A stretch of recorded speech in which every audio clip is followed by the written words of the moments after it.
The cycle of comfort and discomfort.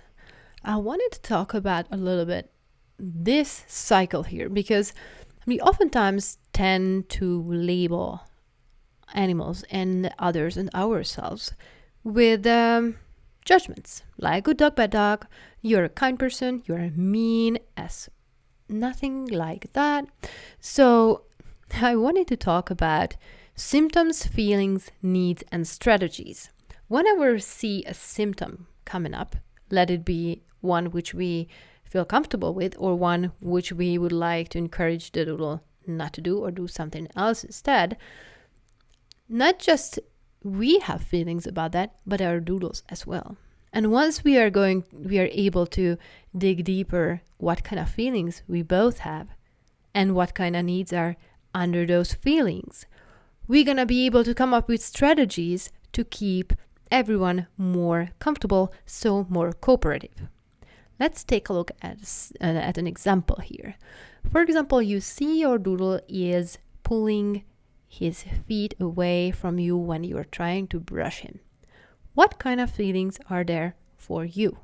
You might feel frustrated, you might get angry, you might feel curious, like what's going on in the doggy, or whatever kind of feelings you can have, feel it here. What kind of feelings might your doodle have?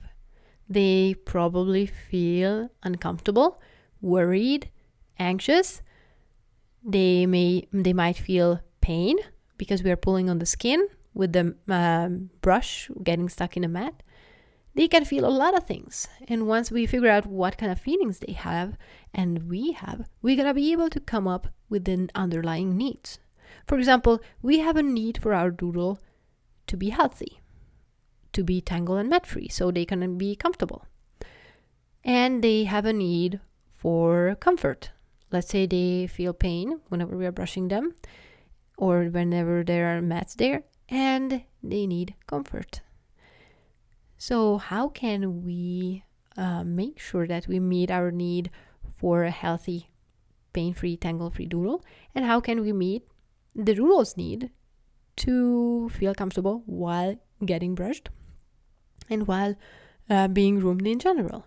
So we can come up with strategies that will meet both of our need. For example, we can learn about toe mohawks, and they are matted hair between the toes. We're going to talk about them.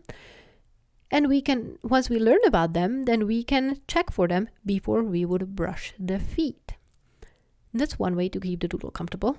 Another one is in case they experienced nail trimming in a way that they trimmed the nails too short and it was bleeding, they felt pain. So we need to come up with strategies to eliminate that kind of experience from their lives, and to desensitize them, to build trust again in humanity from their perspective, so they're gonna feel comfortable and they can get rid of that PTSD, what they got from that experience, and the symptoms, the pulling of the feet, will just go away once we figured out the real need and came up with strategies that will fulfill those needs behind that. So once you figured out a need and came up with the right strategy to meet that need, in case the symptom goes away, then you're gonna be able, you're gonna know that, oh, I got it right. That was the need behind it. Or in case the symptom still persists, then you're gonna know that, oh, there's gonna be probably another need under there, which we did not met. So let's dig a little bit deeper. What can go on in there? Let's talk a little bit about signs of discomfort. I often hear people say, my doodle is shy, or my doodle is aggressive, or my doodle is a tank, or my doodle is a bully. I don't hear that last one too often, but there are doggies who need a little bit of help to stay comfortable. And all of those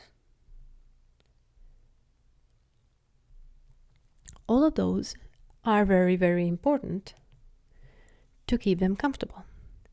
So whenever we say those labels, we are not talking about snapshots or images about the doodles' lives, but we are talking about videos. Now, what do I mean by these? Whenever we say my doodle is shy, I'd like to ask you to translate that to something like, when a new person is trying to approach my dog, she hides under the table. Because whenever we say my doodle is shy, we're going to label the doodle, that poor thing, and that's kind of a dead-end street. We're not looking for solutions. That's how she is, and nothing else needs to be done. But whenever we say my doodle, instead of my doodle is shy, that my doggy hides under the table when a new person is trying to approach her, then we leave the door open for solutions, how to resolve that case so your doodle can be comfortable. And whenever we watch the intro, that video I was talking about your doodle's life, the most awesome thing about this is we get to write the next episode. So whenever you say my doodle is shy, we can translate that into the real video that my doodle hides whenever a new person is trying to approach her. And we leave the door open for solutions to keep her comfortable. And that's the key.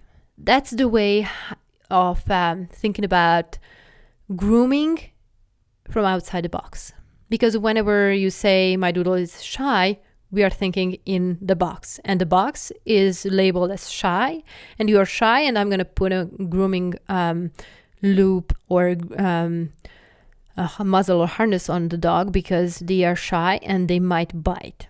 So the thing is, if you think in a way that leaves the door open, then your whole mind will going to be open to new solutions and thinking outside the box solutions, which will more likely fulfill your doodle's needs to not to be shy and to be more open-minded as well for new people, for example, or whatever they are dealing with.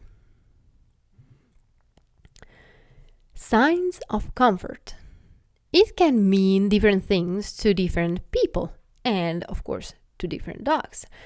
For example, a recently adopted stray sleeping under the bed in a warm house. That can be super, super comfy comparing to a situation when they were trying to hide under the stairs in the backyard deck while it was wintertime and it was snowing or below freezing. And if you compare that with snuggling your pup on the couch while watching a movie, that's also a different layer of feeling comfortable. So keeping in mind whether it's the first time for a doodle or you, or the 20th time for you or your doodle, will give you a general idea of the comfort level or what you might expect. But please do not stick to what you expect. You just keep that in mind, and please read body language and symptoms, what your doggy shows to you. By the way, this is Henley there with her toys on her first doggy spa day. What is comfort? It can depend on a lot of things, and this doormat is one of my favorites. It says, hold on, we're probably not wearing pants. You can get it on Etsy, by the way. This tells you a level of comfort which the people in the house who bought this feel when they are home. Location, sounds, smells, difference between this comfort for dogs and for people can be huge. For example, let's say there's a sweaty armpit and the person did not have a bath for 2 days. What does it mean for humans? Now, it can mean different things. It can lift eyebrows for humans. For doggies, it can resolve a lost dog's case by leaving your dirty laundry out in the front yard, and your doggy will find you just by the smell. It happened to us actually with one of our kitty cats. And it can mean huge. Actually, my cats love to sleep on dirty laundry, and there's no better kitty bed than dirty laundry. So different situations can mean different comfort level and different kind of comfort or discomfort for doodles and for humans. So it's very, very important to keep in mind that every single situation is single in its own term, and we need to read the doggy's signs to determine whether that dog is comfortable or not comfortable. What are the signs of comfort? Soft muscles, relaxed body posture, normal breathing rhythm, can get the doodle's attention easily, open mouth or closed mouth, showing the belly, for example, when you're rubbing the doggy and they go on their back and you can rub their belly, coming close to you without even asking, leaning onto you or sitting on your lap. That's an awesome sign. I really love that one. First timers come to me and I sit on the ground with them and they sit on my lap. That's one of the craziest things I really, really like. Sniffing or licking you as a greeting. All of those are signs of comfort from the doggy, that they have trust, they are confident in the environment with you as a new person. That means huge. And whenever I meet with doggies who show these comfort signs, I'm very, very confident that the grooming is gonna go absolutely perfect and flawless. I would like to do an exercise about comfort. I collected the signs of comfort and I wanted you to play around a little bit in your mind about these questions, what I collected. Like, how do you feel when you are in a new environment? Can you poop in a gas station? When getting a great massage, how do you feel when you get a great massage? And how do you feel when you get a painful one? Your first day on your dream job or the 20th day on your dream job? How do you feel when you're with your sister, with your parents, with your neighbor? How do you feel when you're around dogs, cats, snakes, or spiders? How do you feel around loud noises? When you're hungry and you smell dinner cooking? When you're hungry and someone asks you to do something right now and you were just about to sit down and eat? All kinds of those situations can mean different things to you in a different situation. For example, you're more than happy, I bet you're probably more than happy to help someone out whenever you're not hungry and you're not just about to sit down to eat. And the same applies to doggies. I wanted to play these tiny exercises with you because it's much easier for us to imagine what goes around or what's in the doggie's mind whenever we are trying to groom them, once we get a feel of what are the possibilities of comfort and discomfort and how do we feel, so we can get a better understanding of how they feel in different situations. Discomfort signs, super, super important. It's shall I say, even more important than the comfort signs, because whenever we are facing with discomfort, we need work done differently. Let's talk about discomfort again. What is discomfort? It can mean, again, different things to different people and dogs. For example, a war zone, this kind of discomfort versus a leaf blower at 6:30 in the morning in the neighborhood on a weekend, kind of discomfort. Different ones, but we can be pissed in both, right? First time versus the 20th time. The location, sound, smells, difference between discomfort for dogs and pets and for people, just like we were talking about sweaty armpits. Then it can lift eyebrows for humans, or you can just go wild in case you're in the peak of your cycle and you're absolutely fertile and you doesn't care and you do not care. It's just like, it smells so good, I want it. So situational awareness needs to be in the back of our minds to be able to tell what means what for doodles and for us in different situations. I wanted to talk a little bit about doodle stress scale.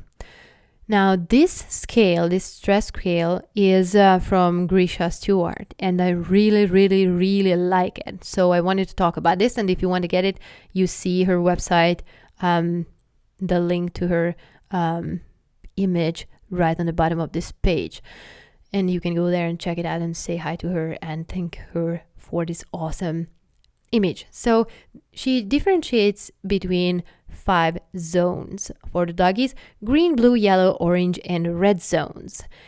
And in the green zone, the doggy has loose body, soft mouth and ears, not avoiding triggers, sniffing around, passing glances, easy to look away, moving to explore the environment. So basically we're talking about a happy-go-lucky who's exploring the new environment. In the blue zone, you're going to see a little bit of changes. They're gathering information, arcs towards trigger, ears up, focused eyes, scenting the air, like what's going on. They get so much information out of the air just by sniffing. And you still can disengage the doggy easily. So if you make some funny noises like then, or just call their name, they're gonna react and respond to that easily. The green one is the ideal one. You can follow the dog, no prompt needed. The blue zone is, okay, wait for disengagement and follow the dog. Slow stop at the shoreline.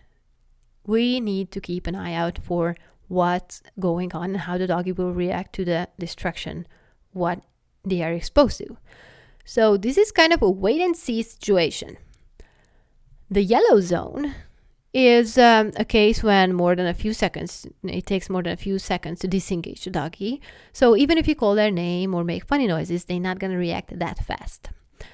Weight shifted slightly back, confidence is going back up, avoiding trigger somewhat, still able to look at the trigger, tail is low. So as you can see that on the doggy in the image here, that the whole behavior has changed and they are getting into a zone when they will go into fight or flight. So it's very, very important to keep super sharp eye out for your dog, especially in case the doggy is not on leash, because in case they are not on leash, they can go and run away. In case you're in a fence in doggy park, then she might or he might become the omega and the whole park is going to chase her, or at least a few doggies back up and then chase her. So it's definitely not fun to anyone. And it's very, very stressful for the dog itself. So they need help. You need disengagement. You need the doggy to focus on you. You need to encourage them back a little bit further, take a few steps back, even literally, and have her doggies get a little bit more comfier just by observing the situation a little bit further away. And keeping an eye out for your doggy to go back at least to the blue zone, so they're gonna be able to approach the new situation comfortable again. For example, some puppies get really afraid of sounds or trash cans or shadows. They can get into the yellow zone fairly fast, especially at a certain age. So you really need to help the doggy to step back a little, collect its confidence again, and then you can go there together and check out what's going on in there. Same situation with for example, the clipper or the blow dryer. You really want to get the doggy confident. Back again to blue or green zone, so you remove the distraction. Let this be a blow dryer or a clipper. You remove the distraction, remove the sound, remove the sensation, and just chill with the doggy until they can collect themselves a little bit. And then you can get the equipment back again. You can let them sniff it without switching it on or anything. They just sniffing it like, hey, handshake. This is me, doggy. This is me, the blow dryer or the clipper. Okay, cool. Then you move the clipper and the blow dryer away again to keep them comfortable, and you switch it on away from them. So no sensation is exposed. The doggy is not exposed to any kind of sensations, but the sound. So they can get comfortable only with the sound. And once they do, you can move the sound a little bit closer. And once they are still in the green-blue zone with the sound closer, you can give the doggy an extra step, the sensation, either the vibration or the airflow on their hair. And whenever you go this way, even if your doggy steps in the yellow zone a little bit, you can go back to the blue zone and green zone zones and keep your doggy comfortable.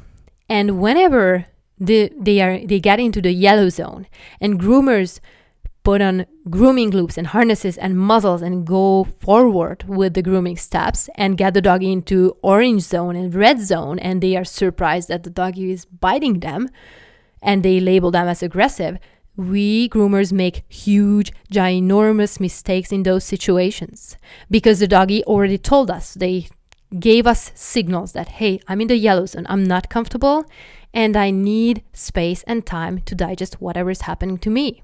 So as your doodle's groomer, the personal groomer, the groomer who knows most about your dog, because no one knows more about your dog than you do, I highly encourage you to be very, very cautious when you see your doggy in the yellow zone, and take a break and take a few steps back and practice the grooming situation, whatever it was: brushing, combing, blow drying, hair trimming with the clippers, anything.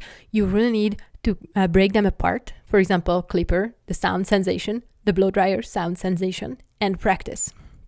Sometimes being on the table and being exposed to the blow dryer is too much for the doggies. So if you break it apart and then you expose your doggy to the blow dryer while they're on the ground, they're going to be much more okay with that situation, and you can get them stay in the green-blue zones and later on add the table and keep them in the green and blue zones still. So whenever you are in the yellow zone, you really want to make sure you're paying attention. Let's talk about the orange zone. Weight shifted far back. Whenever doggies are in this case, in this zone, from grooming perspective, it's insanely important to stop. Absolutely stop. Red flag. You should not do this. And also the same applies, especially in the red zone. But you don't want to do anything while your doggy is in the orange zone or red zone unless it's absolutely necessary from health perspective. Beauty, look, doesn't matter. It's super, super important to keep your doggy back in the green and blue zones, because if you go forward in the orange zone and red zones, while it was not absolutely necessary, your doggy will be scarred. I'm not trying to make it light. The doggy will be scarred, and you need to work even harder to desensitize that dog to whatever you did to them or the groomer did to them in those two zones while they were in there. So it's going to be double, triple, quadruple the time you need to put in desensitization then to have your doggy go back to green and blue zones and start again, and not go to the yellow zone, or if you do, go back a little bit and then do practice again that one. So in case your doggy goes into the orange zone or red zones, you absolutely have to stop. And in case you take your doggy to the groomer, you really want to find a groomer who will know this and who will understand this and who will help you to stay out of the orange and red zones, and who will stop whatever grooming step they were doing. Oftentimes groomers, because they don't want to lose out on money, because in case they have to send a doggy home halfway groomed or just barely groomed at all or not groomed at all, they're going to lose money. So oftentimes doodle or groomers just go ahead and put on a harness or muzzle or grooming loop, or ask another coworker to help hold the doggy down for nail trimmings and stuff like that. Crazy things happen to them. You really need to find someone who will put their mind and soul into this. And whenever your doggy is not comfortable with anything, then they will let you know, and they will stop, and they will let you know what can you do, and they send you to a trainer or send you links what you can practice, and you two together can make progress. And they're not going to go further than your doggy's comfort zone, because in case they do, you both will have insane amount of work ahead of you to make sure that your doggy is going to be able to go back to the green zones and blue zones in different grooming steps. So I wanted to talk about this doodle stress scale because I need to stress it because it's super, super important to keep doodle still, keep an eye out for comfort and discomfort signs, and make sure you're keeping your doodle in the green and blue zones for grooming. Whenever the yellow zone is up there, you need to be aware of this and go back to the blue and green zones with taking a few steps back, taking the tool down, putting the tool down, and getting your doggy comfortable again with that grooming step. Whenever your doggy suddenly or step by step approaches the orange zone or red zones or gets in there, stop and find a groomer who will notice and who will work with you to make sure that your doggy is comfortable and stays in the blue and green zones. What are early discomfort signs? Not coming when called to get groomed. Have you ever experienced something like that when you grab the brush, your doggy runs under the bed or runs away, or maybe runs to one of your family members? So some sort of hoping for safety in their nearby them, or whenever your doggy is pulling away from the grooming salon, grooming room, person, table, tub, or when you grab the bath, the towels for the bath, and your doggy knows that, oh, it's gonna be my bath, so I'm gone. And those two are early discomfort signs, and all the rest here, but we're gonna run through them so you can get a little better understanding, and you can notice them as signs, not being shy, not being mean, not being aggressive, but those are little signs of discomfort, early discomfort signs, like putting weight on the leg or side you are trying to lift up. That's already a sign there. Your doggy is talking to you like, hey, I'm not comfortable you lifting that up. I'm not trying to make it harder for you to make it harder and make you angry. I'm doing this because I'm not comfy with that situation for some reason. Let it be that they have a little mat or foreign object in their feet in the one you're trying to lift up, or maybe they have something stuck under their paws on the one they need to put their weight on so you can lift it up. So that's why they are not cooperating. So we always need to keep an open mind out for possibilities. What is the reason why the doggy is doing what they're doing? Hiding paws out of reach. I oftentimes see this on doggies who had bad experiences about nail trimming, whose moms or dads or groomers did not pay attention to toe mohawks and poppet boomerangs and brushed their feet without finding them up front. And it's actually fairly easy to desensitize a doggy for. So that's another sign that, hey, I'm not comfy. Pay attention. I'm telling you. Kicking the paws out of reach, that can be because of they are ticklish, or they also have foreign object or tangles and mats in their paws. Tucking that tail under the belly, that's another very significant discomfort sign, more like on the later discomfort sign, not the late discomfort signs, but on the other end of the early discomfort sign scale. Visually checking the area you're trying to work on. You might saw your doggy while you were checking out their privates, that they turned their head in the direction what you were working on, or even their nose was close to your hand while you were checking something on their leg or side, and they really were supervising you like, hey, I really need to see what you are doing there because I'm not absolutely comfortable with this. You know, the trust fall, right? For humans, whether you're standing in front of someone and you lean back and they catch you. Now, that's an awesome sign of comfort if you can do that. I saw this with someone who was doing it with their dog. I was like mesmerized, like how on earth can you do that with a dog? But they did. So we really need to make sure that we are keeping signs out for our doodle's comfort and discomfort, and keep an eye out what they are telling us. Another thing is frequently, constantly licking you or the equipment. I see this all the time with clients. They tell me all the time, like, my doggy is licking me or licking the equipment. Now, that's a little bit further away from biting you or the equipment, but it can get there. So keep an eye out for that sign as well. Excessive drinking. Doggies can get pretty anxious, and excessive drinking in a new environment or in the tub can be pretty significant. So, yeah, first, you don't want the doggy to drink from the water under them, which contains shampoo and conditioner and dirt from the street. So you really want to stop that. But excessive drinking is a sign of discomfort and anxiety. So, or in case you know that your doggy had a good exercise before they got groomed, then it might be because they're just thirsty and they had a good run, but keep an eye out for the possibility that it's an early discomfort sign. Not getting up when asked to move. That can be a reason for discomfort as well.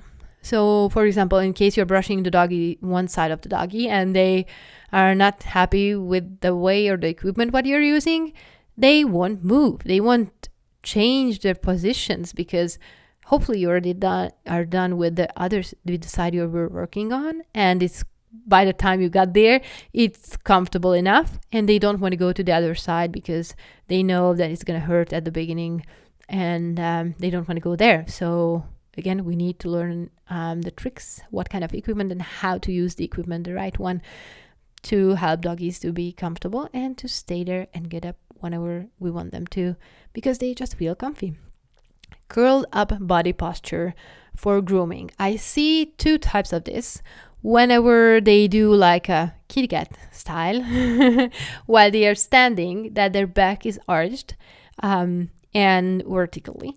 And that's one sign that they are not comfortable. And whenever they curl back, like they try to touch their butt with their nose, kind of donut shape, which they do, both are discomfort signs that, okay, I don't really like what you're doing on my side, for example, or around my butt area, so I'm curling up my body. It's actually very hard to do a haircut on a doggy who does that. So you really, because you want the skin and the whole body to be stretched out, standing straight, so you can do a nice and even trim. And or in case you're brushing, you can do a nice and even brushing, and you can reach all spots on the doggy. So keeping your doggy comfortable enough to stand still and straight, and have a straight body posture will be huge, not just from the doggy's perspective, but also from yours, to be able to do an awesome trim or bath or brush or combing. Anxious tail wagging, head down, submissive body posture, just like this what we saw on the doggy on the previous slide, right there in the orange zone. Like, it's not really okay, and you can absolutely tell that the doggy is really not comfortable, so we need to do stuff to get them there. Let's talk about late discomfort signs. Like, we talked about the early ones, and what could be the late ones? Ears spin back, drooling, panting, muscle twitching.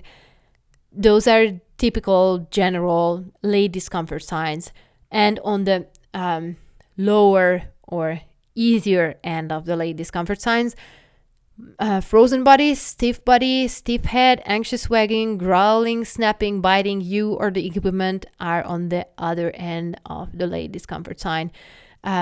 Scale, we need to keep an eye out for those too, because whenever we are not paying attention to the early discomfort signs, and in case we are working on a doggy who would be rather go into fight than flight, then these late discomfort signs are on the plate for us to deal with.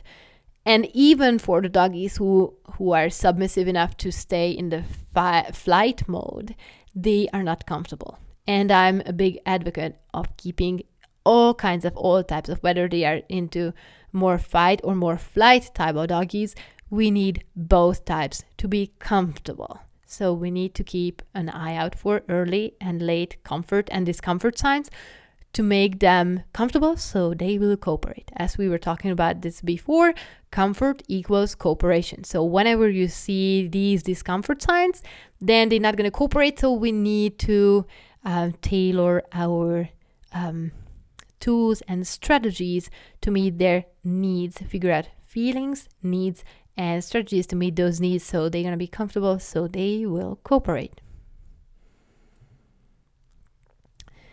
Exercise discomfort. I wanted to do a quick exercise again so we can empathize a little bit more with our doodles. How do you react when your belly hurts, when you need to pee, when you want to go wild and tell everyone your joy? When your gut tells you something is off, or someone is telling you to wait, telling you to do something and you want to do something else, or happy to do what they request you to do, but you need 20 more minutes to do it and you don't want to do it right now.